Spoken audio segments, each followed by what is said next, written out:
Yes, karibu tena ndani ya EY Movie ukiwa na mimi hapa storyteller wako Chandi Dola. Ukipenda unaweza niita Chandi Kapoor, mzee wa Ghost Hard Vocal. Okay, here we go. Nimeshali ya saa 1 hivi ndani ya kituo cha treni. Treni inajiandaa kuanza safari. Kuna mchizi huyu hapa, anafika akachelewa kinoma na mvua inapiga pale ya kutosha, akazama ndani.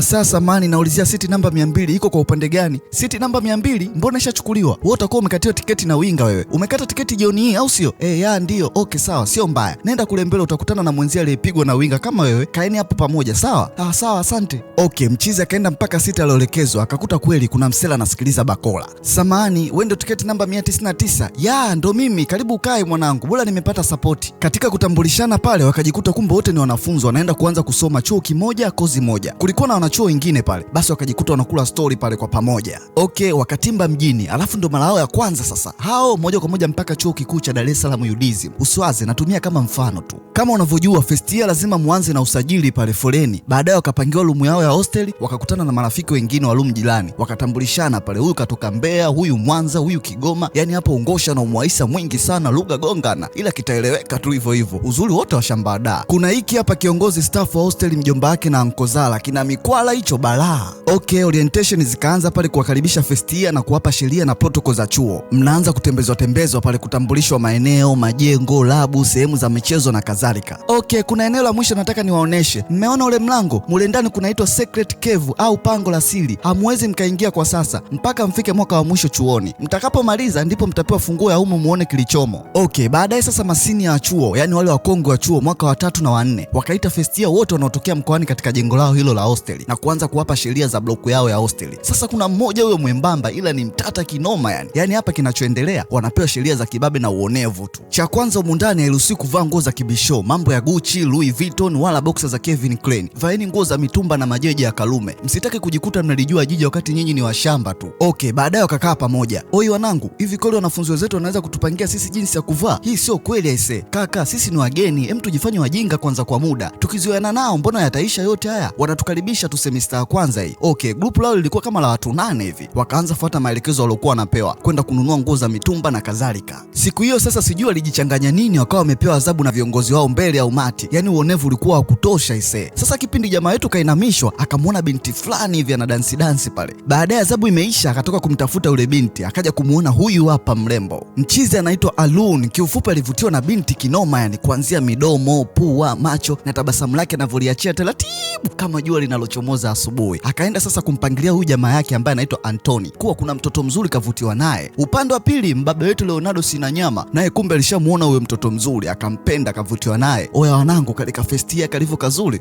lazima nikaupoe. Aluni naye akaanza mfuatilia sasa. Mrembo alikuwa na kipaji cha kuimba bana, sauti ya manukato. Akiimba sio watu tu, hata upepo na ndege wananyamaza kumsikiliza. Msela akaona we sio kweli, ngoja nijiwahi mapema. Mambo, aisee una sauti beautiful sana. Asante, naweza nikajua jina lako? Naitwa Darshana. Oh, jina zuri sana. Mimi naitwa Alon. Baadaye tutaonana tena, sawa?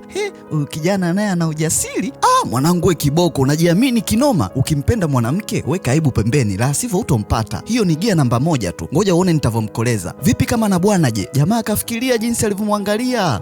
We, hana bwana yule. Okay, sasa kwa vile binti ni muimbaji, jamaa yeye ni fundi wa gitaa, wakajikuta wamekuwa karibu ili watengeneze kitu kwa ajili ya welcome first year performance. Katikati ya mazoezi, saa ngapi kina Mpoki na Leonardo asitimbe? Hey we binti, kaendelee na shughuli zako. Tuna kikao na kijana wetu hapa. Oho, leo kayatimba. Vipi King of Love Shalkani? Mlikuwa mnaimba nyimbo gani hapa? Kuchukuchotaya au? Jamaa wakaanza uonevu pale. Kumbuka mwamba yetu Sinanyama nice anaikubali ile manzi. Sikia wengedele, nikikuona huko karibu tena na Darshana, nitakubanika kwenye moto kama mbuzi, damu yako nitengezea kisusio. Hey nyinyi, ni nini kinaendelea hapo? Alafu midevu kama soko na huyo ndugu yako kimbaumbao. Ni mara ngapi nimeonya nyewe kuhusu baba wenu huo kwa first year? Nikija kupata kesi yenu yoyote mikononi mwangu, jueni kuwa ndo mwisho wa masomo yenu. Haya, tokeni hapo. Kaka, huyu dogo naona sasa anaanza kutuchezea makagali. Lazima tumfanyie jambo. Usijali, mbona nishaanza muandalia katiba tayari. Suni tu tutamsomesha. Oi vipi bro, ingi klasi leo? Sijisikii vizuri mwanangu, tumbo linakata kinoma. Shida mwanangu, umekula ovyo sana jana usiku. Basi watu wakawa wanatoka hostel wanaenda madarasani. Huku masela wakapata ujumbe muuni kabaki hostel peke yake. Wakaitana wakajikusanya. Hao moja kwa moja mpaka chumbani kwa Alun. Hakuna kuuliza, walianza tembeza kipondo tu. Sasa chumba cha pili kulikuwa na jamaa msanii anakula zake music, huku muuni anachakazwa, ila akashtuka. Mbona kama kuna kelele? Kwenda kucheki hivi. Hey nyi wajinga, mnafanya nini hapa? Muacheni vibwengo nyie. Vipi kama kuna mtu anajiweza asogee hapa tuoneshane. Sio kila mwaka wa kwanza ni mnyonge. Hatujuani tulipotoka, sawa? poteeni hapa.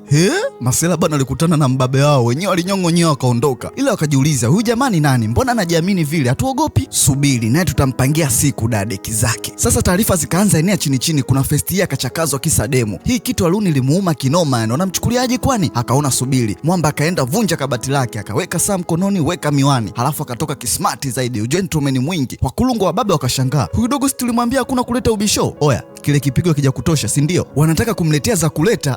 We mchizi naye kachafukwa. Hawa dawa yao kuna kuwaogopa, pambafu kawaoneeni form 1 huko. Sasa Darshan naye akapata taarifa kilichomkuta jamaa, naye akaona sio kweli. Moja kwa moja akaenda kutoa ripoti kwa discipline wa chuo, wakaambiwa suala litashughulikiwa. Baadaye akamfuata jamaa, vipi unaogopa? Hapana, simuogopi mtu, nifuate. Okay, ngoja sasa tuwaonyeshe, tangulia mbele. Jamaa akawa anawapita, binti akamfuata akamkumbatia mbele yao, ili mradi kusudi tu, alafu akawapa na kidole cha kati.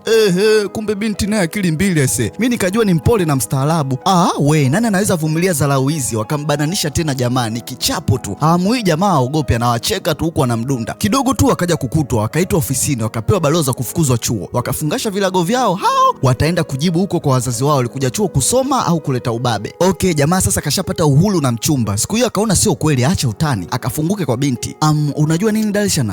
Tuweke mambo yaliyopita yote pembeni na drama zote. Nataka nikwambie kitu serious. Kiukweli sio utani, nakupenda sana Darshan. Nakupenda tokea siku ya kwanza nilipokuona. Ningependa kujua na wewe una hisia gani juu yangu. Aluni, nahitaji kufikiria juu ya jambo hili. Haina shida, ila usikawie sana kunijibu, sawa? Jamaa akarudi kwa masela wake pale, wanashangilia. Msela katia saundi, mrembo akabaki anacheka tu pale. Okay, siku ya pili akiwa na shoga yake, vipi leo unaenda kukutana naye? Ndio. Sasa kwa nini umevaa kama hivi, upo lafu? Sikiliza basi, shoga yake akamwelekeza akachukua vipodozi na makeup akajipule awe cute. Binti akafanya kama alivyoambiwa. Baadaye akajipitisha mbele ya jamaa makusudi ili amuone. Mix anaachia unywele, unaambiwa penzi jipya bana. Yani mnajikuta mnafanya mambo ya kitoto ya darasa la 7. Yani wanakaa kwa mbali hivi lakini wanachati huko wanaangaliana. Okay, jamaa ikabidi akamwazime mchizi wake mmoja hivi pikipiki atoke na binti leo usiku. Usiku wa manane umefika. Sikia, ikifika saa 8 walinzi wanakuwa washalala. So utarudia geti kubwa ila kimya kimya. Haya, shika na funguo ya geti la hostel hili. Asante dada. Haya, nipe 1500 yangu hiyo. Binti akampa. Haya, panda juu ya bega hapo uruke ukuta huo. Kwa nje jamaa alikuwa anamsubiri. Mrembo akaruka ukuta, unaambiwa. Maana choo chao usiku haruhusiwi kutoka. Haya bana, wakachukuana hao mpaka ufukweni. Haya mrembo, toa jibu sasa. Yupo anacheka tu pale. Aluni, unajua tokea majuzi ulivyoniambia unanipenda, kiukweli sikupata usingizi, nikajikuta na kuwaza tu muda wote. Jana kila nikikuona najikuta moyo wangu unadunda tu bila sababu, kana kwamba siku zote ulikuwa umesimama. For sure, kiukweli mimi mwenyewe nakupenda sana, na sijakupenda jana wala juzi. Nilikupenda tokea siku ya kwanza uliponiongelesha. Nilikuwa najihisi tofauti, sikujua kama ulikuwa ni upendo. Mambo si ndo haya sasa, penzi jipya hilo. Hapa sasa ndo ule wakati unaanza kuona mbosi umemwajili. Nyimbo zote za mapenzi anakuandikia wewe tu. Okay, baadaye hawa wakarudi zao chuoni, yani kama wataki kuachiana vile. Okay, bye. Haya, njoo haraka. Dada alimtorosha huyo akafunga milango. Okay, penzi lilianza sasa. Jamaa akiwa michezoni, binti anamwangalia tu kwa mbali. Kaka, ona kule mchumba anakuangalia, hemu mfuate. Binti naye mbio wanakimbiliana, wanakutana kati. I love you. Sema tena I love you. Hawa sasa wamezidi. Yani wanakimbiliana wanaambiana I love you tu basi. Oi mwanangu, baadaye nina mtoko, nataka unisindikize. Kuna demu nilikutana naye Facebook huko. Tumechati wiki sasa. Leo tumepanga kukutana. Sasa mimi ndo nataka nije kama mshenga au? Hapana kaka, si unajua mimi ni mgeni hapa mjini. Okay, poa, tutaenda. Kweli bana, Anthony baadaye akakutana na hiyo manzi katika kamgawa fulani hivi. Sasa manzi alikuja na mwenzie naye. Kwa hiyo kipindi yeye yuko na huyu, Aluni akawa na huyu mwingine, wamewaachia nafasi kidogo. Basi huko Aluni akaanza kula story na huyu demu mwingine ambao wote wamekuja kama wasindikizaji tu. I say, nimependa rangi ya nywele zako. Mimi nimependa macho yako.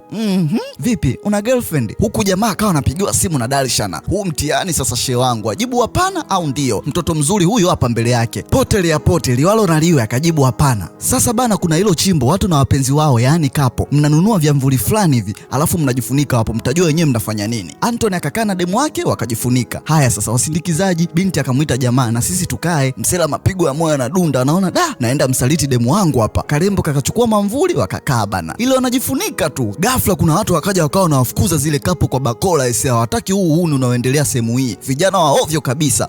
Kila mtu mbio. Baadaye akakutana na mwanae, wanarudi zao chuo. Oi mwanangu, nimemsaliti Darshan. Babu, umemsaliti kitu gani wakati demu mwenyewe hata hujamshika? Unaanza kujutia hapa. Mimi hapa ndo nina nuksi. Siku ya kwanza tu kukutana na demu tumekimbizwa kama vile. Si aibu hii? Mimi nimepita njia yangu na yeye njia yake. I said, mimi nina nuksi mwanangu. Ila kwa msela alijihisi kama roho inamsuta hivi. Hey Alun, jana kuna taarifa nilikuwa naangalia. Kuna kapo zilikuwa zinakimbizwa katika chimbo fulani hivi. Inasemekana Wasichana wengi walikuwa na wanachuo na ndio sehemu yao ya kutongozeana. Kuna mtu nilimwona alivaa t-shirt kama yako, anakimbia naye akiwa na mwamvuli. Okay, tuachane na hayo. Baadaye tukutane, kuna kazi nataka tudiscuss nikitoka kwenye kipindi. Jamaa kaona sio kweli. Darshana, kuna jambo nahitaji nikwambie. Sijui ni jinsi gani utavyolipokea. Ghafla, oya Aluni, asante kwa mwamvuli wako, nimechukua chumbani kwako. Sasa binti kuangalia ule mwamvuli ndio ile aina ya miamvuli iliyokuwa inauzwa kule chimbo la wapenzi. Oho, Darshana please, naomba nisikilize. Niache Aluni, niache. Hey, sijafanya chochote kibaya, nilimsindikiza Anthony tu. Nilikuwa na huyo binti tukiwasubiri. Nilichotaka kukiri kwako, nilimwambia sina girlfriend. Haya, niambie kwa nini ulimwambia una mpenzi? Nilikuwa nimechanganikiwa tu kwa jinsi alivyo mrembo.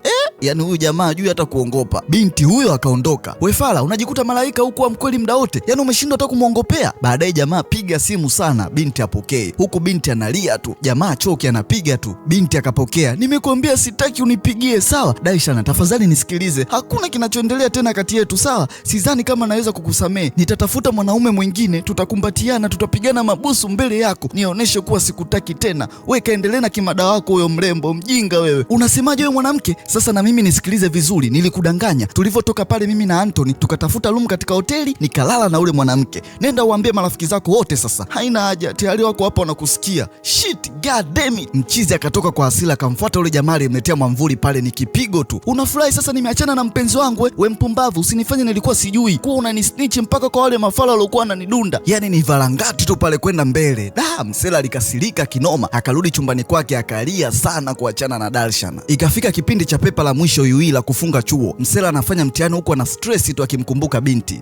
Nusu saa tu mwamba kashamaliza, akakusanya pepa, huyo haelewi chochote, yani kichwa hakipo sawa. Oi, nahitaji faili la pono. Mchizi akapewa pale PC akacheki, mwishowe huyo chooni kwenda kujichukulia sheria mkononi. Kila mtihani yeye ndo wa kwanza kumaliza. Mitihani ilipoisha, huyo moja kwa moja safari mpaka nyumbani. Kaingia kwa fujo. Mwanaume sasa maumivu akahamishia kwenye tizi kidogo. Mama alishaona huyu mtoto wake tokea arudi hayuko sawa. Mwaka wa kwanza ukaisha chuoni, sasa hivi wako mwaka wa pili. Yeye na wenzake sasa wakawa ndo wababe wa chuo. Kuna kafestia kamoja hivi alikaona akakapenda. Siku hiyo akaona subiri kwanza, akamuita kwanza. Akacheki kitambulisho, anaitwa Maya. Oh, Maya, jina zuri sana. Fungua nywele zako kwanza. Kwa nini? Mimi ni senior wako, utaki au? Binti akafungua. Wow, kumbe ni mzuri hivyo. Kisha huyo akaondoka. Yaani kafanya hivi makusudi tu amuumize Lo. Darshana alimuona kwa mbali. Yaani walikuwa wamekiana bifu hivi mtu na ex wake. Aluni sasa hivi kabadilika tabia, yaani amekuwa mtukutu na mbabe mno. Siku hiyo akakuta festia anafanya birthday, dadeki ni makonde tu kwenda mbele. Hakuna masuala ya birthday hapa, waachie wanawake huko. Mpaka wenzake wanashangaa, huyu jamaa vipi? Okay, siku hiyo sasa kulikuwa na bashi la chuo, amekuja msanii mkubwa. Mwamba alikuwa katulia pembeni kwa mbali anamwangalia binti Darshana. Binti alikuwa na vibe huyo.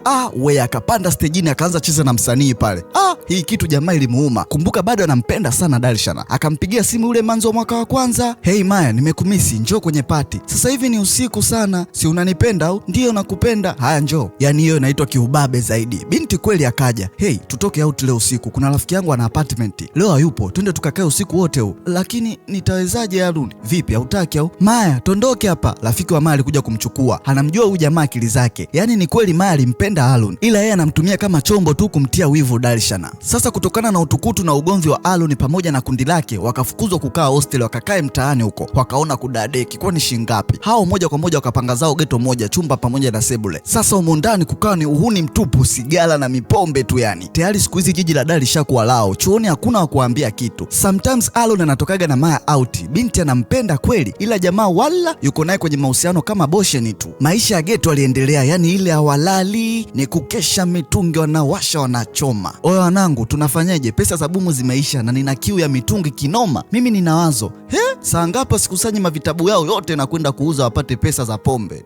Hii lifestyle serious, kuna baadhi ya vijana mavioni wanaishi. Nyumbani walipotoka maisha ni magumu, ila wakifika da makundi yanawapoteza, wanasahau kilichowaleta. Elimu kwao inakuwa haina faida. Aisee, tuwahurumia wazazi wetu vijana, wanateseka sana kututafutia ada. Sasa Aluni akawa na mchola Darshana, siku hizi amekuwa na mahusiano na yule msanii. Siku hiyo akamvizia binti anatoka, akamfuata. Nisikilize, nakupa kama ushauri tu. Yule msanii namjua, anapenda wanawake sana, atakuchezea tu kama wewe ulivyonichezea mimi, si ndio? Binti huyo akaenda kwa Chinga. Mwamba akabaki anamtizama tu. Okay, msanii Chinga alimtoa binti auti bana kidogo akapate vibites. Dakika moja mpenzi, naingia washroom. Mara kidogo simu ya Chinga ikaanza kuingia SMS mfululizo. Binti kabidi achukue. Kufungua hivi anakutana na SMS za mwanamke mwingine. Tena hakuwa mmoja, ni kama watatu hivi. Kuamini kabisa. Vipi mpenzi? Binti akamrudishia simu yake. Unajua beki bao. Kisha binti huyo mbele alirudi chuo akiwa na stress kinoma. Jamaa akampigia. We mwanamke, unacheza na mtu sio? Yaani unanipiga kibao kama vile hadharani. Sasa ngoja uone nitavyokuzalilisha hapo chuoni, hutoamini. Nitazusha chuo kizima kitajua kuwa ulilala na mimi. Umesahau ya mwenzio wa pango la Amboni, yajayo yanafurahisha. Kaa tayari. Okay, siku hiyo Chinga kapiga zake show ya maana tu. Kamaliza akatoka zake pembeni kuvuta msuba. Ghafla mwamba Aluni huyu hapa, hajali cha usanii wala nini, kashajua kila kitu kilichoendelea. Alimpa kipondo cha nguvu dadeki zake, halafu moja kwa moja akampeleka mpaka mbele ya Darshana. Binti akamfuata kwa hasira. Unataka ujaribu kuprove nini hapa? Nilikuagiza mimi ukampige mwenzio. Sihitaji msaada wote kutoka kwako. Nishakwambia kaa mbali na maisha yangu. Sikutaki, usinifuatilie. Huyo binti akarudi zake ndani. Mwamba akaona aisee, kweli hapa sipendwi tena. Okay, kwenye pepa jamaa ajui cha kujibu kabisa yani. Msela aliyekaa naye akamsogezea karatasi ya kopi apate cha kujitetea. Upande wa pili magetoni kama kawa, marafiki zake wanaleta mpaka mademu umo wanajipigia chumbani. Aluni sasa akaanza kuwaza, haya ni maisha gani anayoishi aisee. Siku hiyo karudi geto linanuka vitu ovyo. Ikabidi jamaa anze kupiga usafi ndani, kuweka mazingira sawa, kila kitu sehemu yake. Masela wanarudi kama kawaida, kila mtu anatupa vitu ovyo, hakuna ustaarabu yani. Pizza ikafika pale. Oya Aluni, nilipia hapo, nitakulipa. Oya we deliver boy, sikia, rudisha, sina hela na usilete tena hapa. Oya vipi, mbona umemfukuza? Si nimekwambia nitakulipa. Wewe lini umenikopa kwa wewe kunilipa zaidi ya kunywa mipombe humu ndani na kuleta wanawake? Hivi mjisikia aibu jamani? Hiki ni chumba au dangulo? Leo nimerudi nimejisikia mpaka kutapika, kunanuka kila aina uchafu. Yani nimefagia mpaka uchafu wa kondomu zako we mpuuzi. Mchizi wake akamuinukia. Mbona kama unataka kujikuta kontala sasa hivi humu ndani? Hapana, wala sihitaji kumtawala mtu yoyote humu ndani. Sasa hivi nahitaji kujitawala mwenyewe binafsi. Mchizi huyo akaenda anza kusanya vilago vyake aondoke ndani ya ile geto. Wengine wakawa wanambembeleza, jamaa hataki tena ushauri. Sasa Mwamba akaenda kwa rafiki yake mmoja hivi ambaye yeye kwao ni hapo jijini. Mshikaji akamkaribisha vizuri tu, akamtambulisha kwa mama yake pale. Msela akaingia bafuni hivi, masop kibao. Mchizi akapiga maji pale, baadaye akakaribishwa chakula mezani. Yaani alikaribishwa vizuri tu kuishi hapo. Okay, kilikuwa ni kipindi cha pepa ya mwisho kumaliza mwaka wa pili. Msela akaingia kwenye pepa, sasa hivi kidogo ana focus na karatasi anaongeza, unaambiwa vya kujibu anavyo. Pepa ilipoisha kama kawaida, huyo akafunga zake safari kurudi nyumbani. Aluni siku hizi kawa mpole sana, mpaka mama anashangaa. Mme wangu, ni siku 2 sasa tokea Aluni karudi nyumbani, ila ni mkimya sana kuliko kawaida. Kajaribu kuongea naye kwanza, halafu sura yake inaonyesha kama anakunywa pombe hivi. Okay, siku ya kuondoka mzee sasa ikabidi aongee naye. Nilivyokuwa na umri kama wako, nilikuwa najielewa mwenyewe jinsi gani maisha yalivyokuwa yakienda, na ndio maana sipendagi kukushauri sana. Kokote uendako mwanangu, sijisi mpweke. Jua wazazi wako tuko kwa ajili yako, kwa chochote utakachohitaji, umeelewa? Na pia inabidi uache kunywa pombe. Msela akashtuka. Baba, mimi mbona pombe situmii? Unajua kinachoniumiza sana sio wewe kunywa pombe, bali ni wewe kunidanganya mimi. Niahidi utaacha. Jamaa akakubali. Basi akakumbatiana na baba yake pale baada ya kupokea maneno ya kutia moyo anapoelekea mwaka wake wa 3. Okay, karibuni tena chuoni. Matokeo walioongoza mitihani ni wale kila siku wanajulikana, na mnazidi kuongeza ufaulu wenu. Na washikamkia nao ni wale wanajulikana. Kidogo sasa hivi Aluni kafaulu mtihani mmoja tu, ila mengine yote kabolonga. Baadaye akiwa na msela yake Anthony, oi, nimesikia Silva kuna chimbo analiongoza, wanasoma kigrupu kwa pamoja. Kwa nini tusimuombe na sisi tukajiunge? Kweli bana. Baadaye akaenda mpaka kwa Silva anapoishi. Huyu Silva ndio yule jamaa aliyemsaidiaga Aluni test moja hivi kipindi kile jamaa ile cha kujibu. So alimfuata hapa waje wajiunge kwenye grupu lake. Mwamba ana noma, akawachukua mpaka juu kabisa jengo fulani hivi. Huku sasa ndio chimbo lake la watu wanapokula madini, yani wanasaidiana kusoma kwa pamoja. Kuna Mwamba anapiga masuala integration pale. Basi Silva akawakaribisha vizuri tu kwenye kundi, wakakutana na wenzao wengine pale. Kuanzia siku hiyo Aluni na Anthony ndio ikawa kaida yao, wakitoka chuo lazima aende kwenye grupu kudiskasi. Silva yeye ndio leader wa kundi. Sio kila muda wa kusoma, kuna muda burudani kidogo. Siku nyingine kuna bibi ambaye amewapatia sehemu hiyo, anawapigisha yoga kidogo. Sasa hivi Aluni kashapata marafiki wapya wapenda elimu, yani hata muda na maya tena anaga sana. Siku nyingine bibi anawatoleaga kitu cha biliani vijana wake, wale wapige msuri mpaka usiku.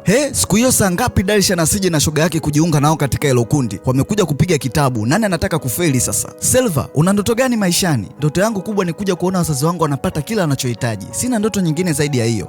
Matokeo yenu ya semester ya kwanza sasa hivi amenishangaza sana. Silva amekuwa wa kwanza kama kawaida, Panit Singh wa 2, Gia Da Costa wa 3, Chandi Kapoor wa 4 na Aluni Likanda ni wa 5. Watu hawakuamini ese. Jamaa katoka kilaza mpaka nafasi ya 5 leo. Yote hii ni kwa msaada wa Silva. Aisee, watu ni makofi tu. Na wewe pia Anthony, umejitahidi sana yani. Oya wanangu, baadaye tutoke tukajipongeze na kisinia, au sio? Tumeua sana ese. Baadaye jamaa anatoka klasi, Maya anamtumia SMS. Ongela kwa kufaulu kipenzi. Oi, tupitie ATM pale nitoe pesa. Leo ile bili ya Ali niachieni mimi, au sio? Lazima tutatii fainali leo. Kipindi wanachukua zao boda, mara ghafla wakasikia ajali. Watu mbio wanakimbilia kushuhudia. Ikabidi na wao waende. Nini tena? Kuna mwanafunzi kagongwa na gari. Oi, nani huyo? Ni Silva. Ni Silva bana. Aligongwa akaingia uvungu wa gari akakanyagwa. Ambulance ikaja pale haraka. Aluni kaganda tu hivi kama amini anachokiona. Baadaye akapewa taarifa kuwa Mwamba kashaga dunia. Ilikuwa ni kilio tu, inauma sana ise. Alun, mazishi yanafanyika nyumbani kwao nje ya mji kidogo, tufanye tukamwage mwanetu. Hapana, sitaweza kumwangalia. Sawa, we baki tu kama uendi, mimi naenda, siwezi nikakosa kumwaga. Anthony akatoka zake nje, akaweka funguo, akawasha boda. Alun naye huyo mbio mbio akadandia boda, tuamshe mwanangu. Hao moja kwa moja mpaka nje ya mji kidogo, wakafika mpaka sehemu anapofanyikia maziko ya kuchoma mwili. Vilio vilitawala tu pale kwa kila mtu. Darishan naye alikuwepo hapo. Baba na mama ndo nguvu hawana kabisa, tegemeo lao maishani limepotea. Alun akafika mpaka mbele kabisa, haamini anachokiona hivi. Okay, baada ya mazishi yule bibi aliyepatia sehemu ya kusoma aliwaita wote kwa pamoja. Haijalishi kuwa tumempoteza rafiki na kiongozi, nyinyi nyote bado mtaendelea kuwa watoto wangu, mtaendelea kujisomea hapa. Kweli kabisa bibi, hatupaswi kukata tamaa, tutaendelea alipoishia Silver. Sawa jamani? Ndio. Sawa jamani? Ndio. Okay, grupu alikufa likarudi mzigoni, watu wanaendelea kupambana na elimu mpaka kieleweke mwaka wa mwisho. Wengine wametumwa na vijiji huko, ng'ombe ziliuzwa ili wao waje kusoma, so hakuna kuchekelea maovu. Aluni na Darishan na sasa hivi wanaishia kusalimiana tu. Mwamba ana makuu siku hizi, kawa mpole, mapenzi kaweka pembeni kidogo. Ila binti anaonekana kama ana kitu hivi anataka kuongea kwa Alun. Yaani anajikuta anatamani amfuate Alun, amwambie warudiane. Hey Darishan, na vipi? Ninaweza nikakupa lifti? Binti akakubali. Mara kidogo jamaa akapokea simu. Maya, hey, mbona unalia? Nini kimetokea? Sawa nakuja. Samahani, kuna dharura inabidi niwahi. Binti haina shida akakubali. Ila moyoni inamuuma anajutia kwa kila kitu. Jamaa akamwacha yeye anaenda kwa Maya.